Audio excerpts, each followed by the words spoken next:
एगो अंडा बेचे वाला परपोज मर ले बा। ए भौजी एगो अंडा बेचे वाला परपोज मारता। ए भौजी तोहार का विचार बा, अंडा लेवे के बा कि अंडा देवे के बा? ए भौजी सोची परसों के बात फट छतिया हो, ओकर दिने दिने बिगड़े गतिया हो। हाथ का हाल बा भाई लोग।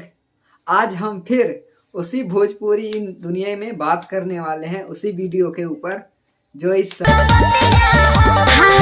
भेजल रहे हमारा पीछे तो ये कुछ ना हो। कब तिरछा तिरछी कब सोच मारता, ओकर दिन दिन बिगड़त आदतिया बाहो। उ तो भेजत रहा हमरे पीछे आपन चेला हो। त ए भौजी चेला से सेट होके के बाकी अंडा वाले से सब को दे तैयार, हम जाइब ससुरार होई दूध बरियार। तो होवे भतार मोरा फौजी, ओ जा खाती मौजा खतरे मतलब कॉन्डम नहीं के का स्ट्रॉबेरी फ्लेवर के कीन दे रे फौजी, ओ जा खाती मौजा हमके कीन दे रे कंडोम तू कोची में लगे मुड़ी में ना भगवा जैसे नैहर में जैसे तैसे झेलले यार हो। ससुरा में बकसी नहीं हमके भतार हो। नैहर में जैसे तैसे झललस यार हो। नैहर में जैसे तैसे झललस यार हो। त ए भौजी ससुरा में का करबू हो, कुछ हमहू के बता दा। नैहर में जैसे तैसे झेलले यार हो। ससुरा में बकसी नहीं हमके भतार हो। नहीं ससुरा में बक्सी ना भतार होता। ए भौजी कावन ऐसन काली कांडी कैली हो कि ससुरा में ना बक्सी भतार हो। त ए भौजी काफी एक्सपीरियंस लगता हो, नैहरवा से सीखले बाड़ू। लइकन में रोजे कराई लफड़ा, पेन्हिल फैशनदार जालीदार कपड़ा। जालीदार कपड़ा लइकन में रोजे कराई लफड़ा, पेन्हिल फैशनदार जालीदार कपड़ा। अर्जुन शर्मा बुरा हाल करेला, रोशन रवि बुरा हाल करेला। ए भौजी फैशनदार पहिर के का करे चाहत ताड़ू? त ए भौजी लइकन में रोज कराई लफड़ा। त ए भौजी हम ई कह चाहतानी कि इतना लफड़ा ना करा कि लइकनों के मूड जवन हो कि सनक जाए। नहीं तो भौजी ए भौजी कहियो मूड सनक जाई त होई बहुत बहुत बड़ा लफड़ा।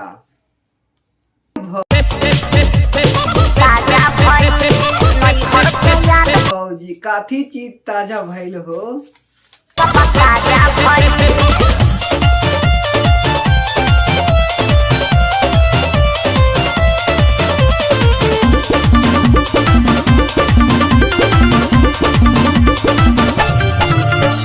पूरा राति जागल बुझालू भौजी, रहू से जिया पलागल बुझालू भौजी।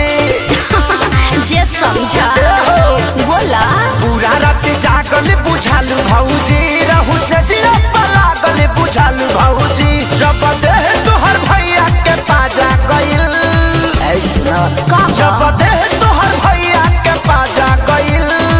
अरे त का भइल? कुछ दर्द भइल कुछ मजा भइल, बाकी नैहर के याद सब ताजा भइल। कुछ दर्द भइल कुछ मजा भइल, बाकी नैहर। भौजी पेलम पेल वाला चीज ताजा हो गई का हो। त ए भौजी हम ये कहा चाहता नहीं ऊपर रहलू कि नीचे हो भौजी, कुछ हमहू के बता दा। तो ए भौजी पहले से देड़े बाड़ू आई मीन देले बाड़ू सबके दिल हो। तो ए भौजी दिल के साथ साथ और कुछ दिल हो। पहिला ही के तू जब सबके दिल हो अच्छा तब का मिली सवाद तो हके का हो फील हो। बताइबू काहे भौजी बोला ना।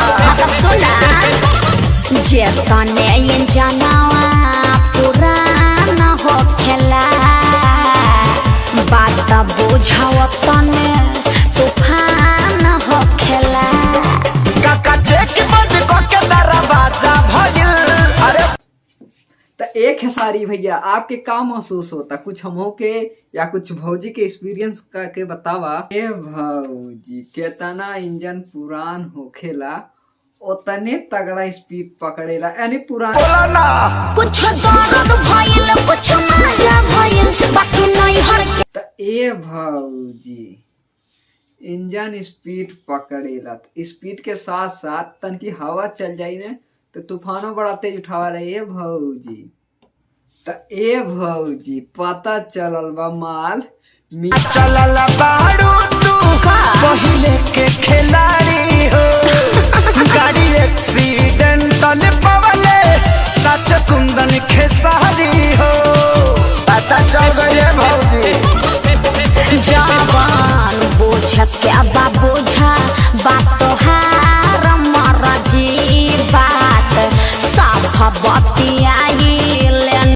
जवन कार्य के बाद तोहार मर्जी बात। एक है सारी भैया काली कांडी भइल है का हो अगर ज्यादा कुछ भइल न बोली फरजी तो कैसे सुर्ती खानी दे आज गाजा भइल। बोला ना कुछ दर्द भइल कुछ मजा भइल बाकी नहीं हर के याद सब यार चैनल को लाइक करो सब्सक्राइब करो यार शेयर करो थोड़ी नोटिफिकेशन दो भाई यार। ऐसे मैं इस चैनल पे रोज ऐसे मैं वीडियो अपलोड करते रहूंगा भाई लोग सिर्फ नोटिफिकेशन देना भाई लोग।